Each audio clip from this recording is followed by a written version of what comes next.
제3장 나의 실상 1. 누가 주인인가? 우리는 어디서 왔는가? 바로 참나인 주인공으로부터이니 오직 참나를 찾기에 노력해야 한다.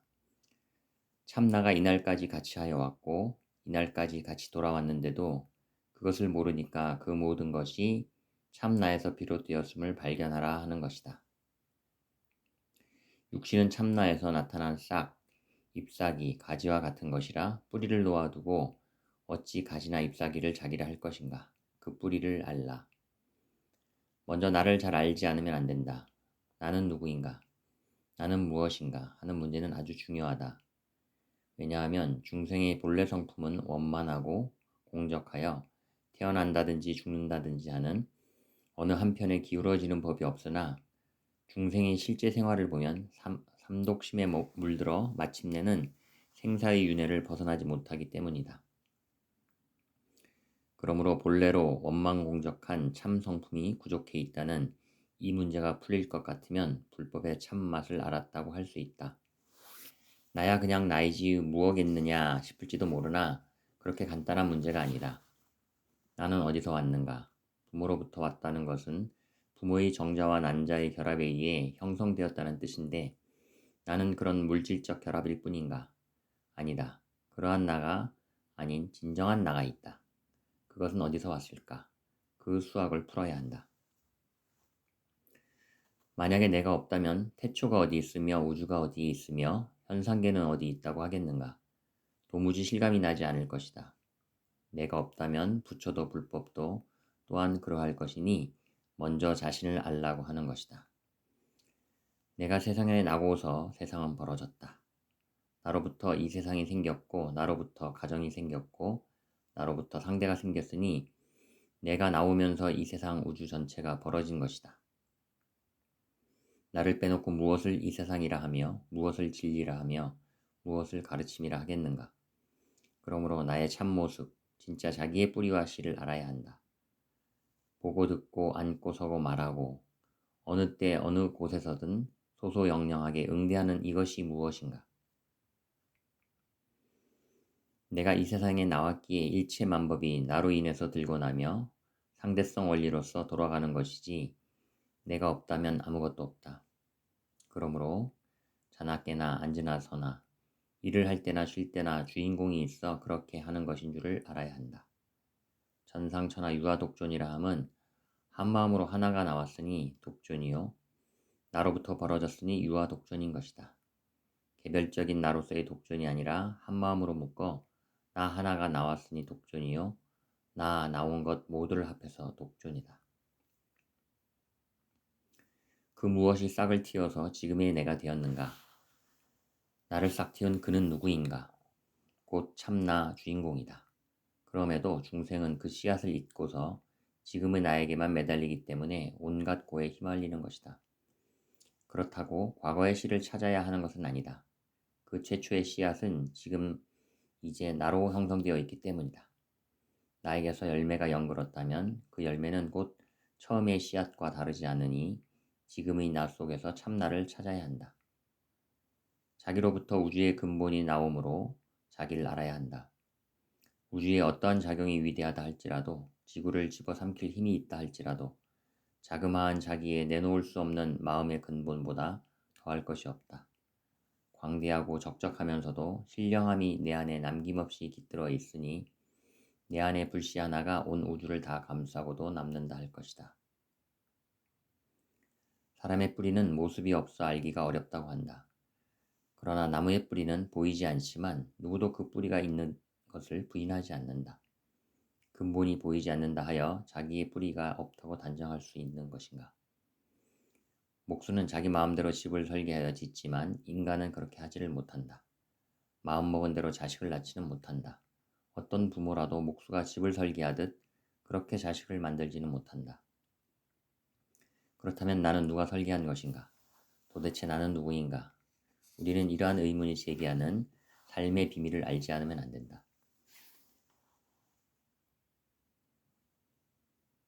우리가 집을 짓고 들어가서 사는 이치를 보라. 집을 지어놓고 우리가 그 속에서 주인으로서 살고 있는 것이지 집이 있어 우리를 살리는 게 아니다. 그와 같이 이 육신을 지어놓고 들어가 사는 주인이 누구인가를 보라. 나의 육신은 마치 내가 헌 옷을 새 옷으로 갈아입듯이 영원치 않아 무상하다는 것을 지켜보라. 나의 의식 또한 그러하다는 것을 지켜보라. 지켜보면서 과연 자기라고 하는 존재는 이 세상 어느 구석에서 나왔다가 어느 구석에서 사라지고 마는 허망한 존재이면서 그나마 고에서 벗어나지도 못하고 고통받다가 멸망하는 존재에 불과한 것인지를 밝게 알아야 한다. 정말로 그러한가? 헌옷을 벗고 새 옷으로 갈아입는 주제자, 참 자기가 있다. 육신이 나인가? 의식이 나의 주처인가? 의지가 나의 주처인가? 육신도 내가 아니고 의식도 내가 아니고 의지도 내가 아니다. 그러한 나는 비록 애지중지에 왔다 해도 다 비실제요, 가화합이요, 인연소산일 뿐이다. 그러므로 허망하다 함도 당연하다. 중생은 여지껏 그러한 나를 위해 살았고 그러한 나가 나인 줄 알고 아는 그릇된 소견을 갖고 있었기에 말이다. 열매는 씨앗에서 생겨났고 그 씨앗은 이전의 열매에서 생겨난 것이며 그 이전 열매는 또다시 그 이전의 씨앗에서 생겨난 것이니 거슬러 올라가면 그 시작을 알 수가 없다. 마찬가지로 지금의 열매는 미래로 또 그렇게 이어져 갈 것이니 그 끝을 알 수가 없다. 어느 때의 열매를 이것이 열매다 하겠는가? 고로 끝간데 없이 이어지는 열매의 참 성품을 찾으라는 것이다. 2. 자기 속의 성품. 나무를 살리려면 뿌리에 영양분을 주어야 하듯이 사람이 참 사람이 되려면 먼저 본래 성품 자리를 밝혀야 한다. 본래 성품 자리인 주인공이야말로 곧 사람의 뿌리이기 때문이다. 나를 있게 한 이도 주인공이요 나를 데려갈 이도 주인공이다. 가을에 잎 떨어진다고 나무가 뿌리째 죽는 것은 아니다. 뿌리는 그대로 살아서 봄이 오면 다시 잎이 돋고 꽃이 핀다.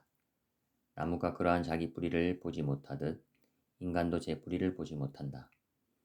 그러나 채가 없는 뿌리이지만 말하고 움직이게 하는 근본이 있기에 그렇게 하는 것이니 먼저 참 자기부터 알아야 한다. 과거로부터 수없이 탈바꿈을 해가지고 자기 형상을 형성시켰건만 그것을 모른 채 지금 현실의 나만이 내 실상인 줄 알고 애를 쓰고 있으니 사람의 도리를 지키지 못하면서 갖가지로 고통을 받게 되는 것이다. 보고 듣고 앉고 서고 말하고 어느 때 어느 곳에서든지 소소영령하게 보는 이것이 무엇인가? 우리는 먼저 내가 있으니까 상대도 있듯이 바로 내가 있음으로 해서 일체가 있고 또 우주천지와도 직결되어 있음을 알아야 한다. 그렇다고 이 몸을 나라고 하는 것은 아니다. 눈 한번 깜짝하는 사이 빛보다 더 빠르게 우주천지 어디든지 연결되어 비춰볼 수 있는 신통묘용의 한마음 주인공이야말로 바로 나의 진면목인 것을 알아야 한다. 내가 지금 말을 했다. 내가 지금 움직였다. 말하고 움직인 것을 내가 한 것이라고 붙들고 있는가? 내놓아 보라면 내놓을 수 있는가? 말하고 움직인 그것을 누가 했는가? 바깥을 아무리 둘러보아도 감지할 수가 없다. 그 근본을 주인공이라고 한다. 한마음 주인공이라고도 하고 참 자기라고도 한다. 자동차는 운전자의 뜻에 따라 움직인다. 그런데 어떤 사람이 자동차를 주인이라 하고 운전자를 그 하인이라고 생각한다면 얼마나 어리석고 우스운 일이겠는가. 주인공을 모른다면 그와 조금도 다르지 않다. 숨을 들이고 내쉬는 것을 보라. 들이쉬고 내쉬지 못한다면 죽을 것인데 그것을 누가 하고 있는가. 그와 같이 생활 속에서 일체 만법을 들이고 내는 것도 자기가 있으니까 들이고 내지 않는가. 수억억 광년 전으로부터 끌고 왔고 지금도 끌고 가고 있는 근본. 이런 근본이 주인이 아니라면 주인이 있다는 것은 증명도 못할 것이다. 우리가 숨을 들이쉬고 내쉴 수 없다면 죽을 것이요. 또 내쉬고 들이쉴 수 없다면 죽을 것이다. 그 양면이 교차하는 그런 틈에 그대로 살아있는 것이 그 무엇이 있으니 그것이 있음을 증명하는 것도 바로 그놈이다. 중생으로서의 나가 부정된 그 지점에 중생의 나가 아닌 영원한 그 무엇이 있다. 바로 참된 나의 주인공, 한 번도 나지 않았으므로 아예 죽을 바가 없는 무량겁의 나, 더러움에도 아예 물들 줄 모르고 괴로움이란 것으로부터도 호련히 초월하여 불생불멸, 부증불감, 불구부정의 지고지락한 나가 있는 것이다. 그러나 중생은 관념의 틀을 벗어나지 못함으로써 그 영원한 나를 만나지 못하고 있다. 그 영원한 나는 언어나 문자로 수식할 수도 없고 의론을 통해 드러나는 것도 아니므로 관념으로 알고자 하는 것은 통 속의 노름에 지나지 않게 된다. 자기 뱃속에 있는 자기 씨를 찾아라. 사람들은 수박 씨를 찾으라고 하면 지금 수박 속에 들어있는 씨를 찾으려 하지 않고 작년 씨를 생각한다. 작년 수박 씨는 화하여 이미 지금의 수박이 되었으니 씨는 제 뱃속에 있다. 3. 나의 의식과 주인공.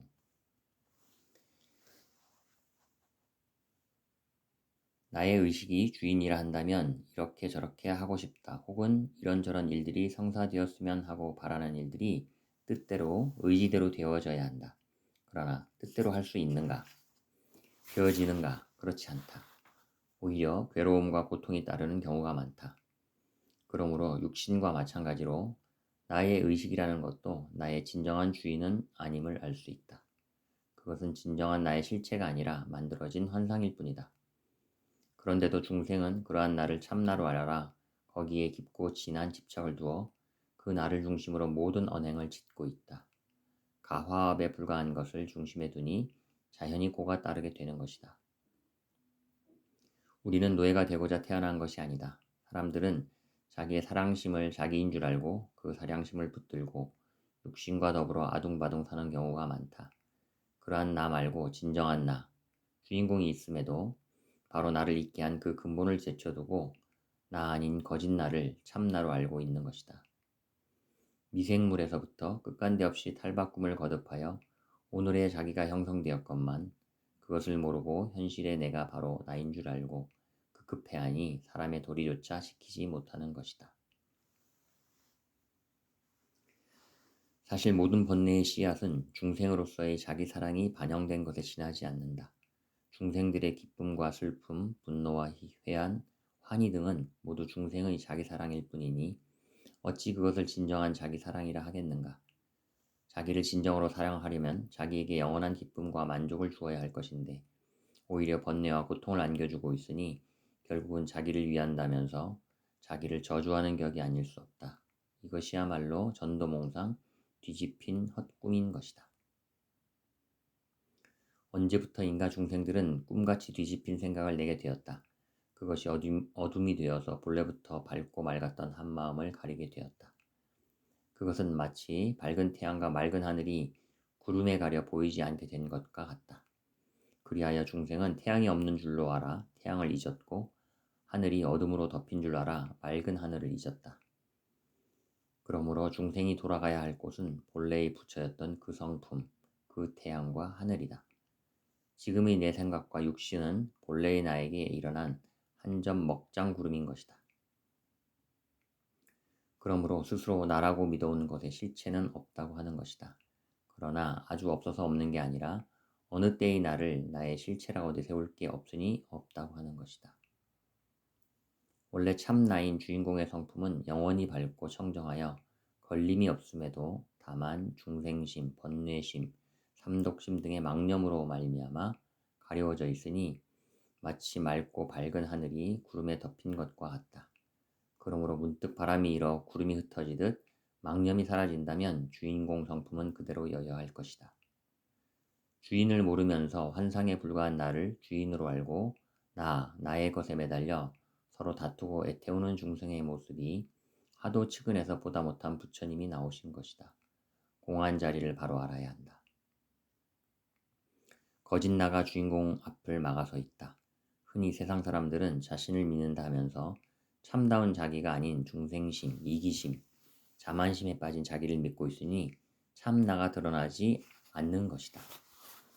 거짓 나를 비켜나게 해야 참나인 주인공이 드러난다. 나라는 생각은 현재의식이다. 참나는 현재의식과 잠재의식이 둘 아니게 나오는 해맑은 마음자리이다.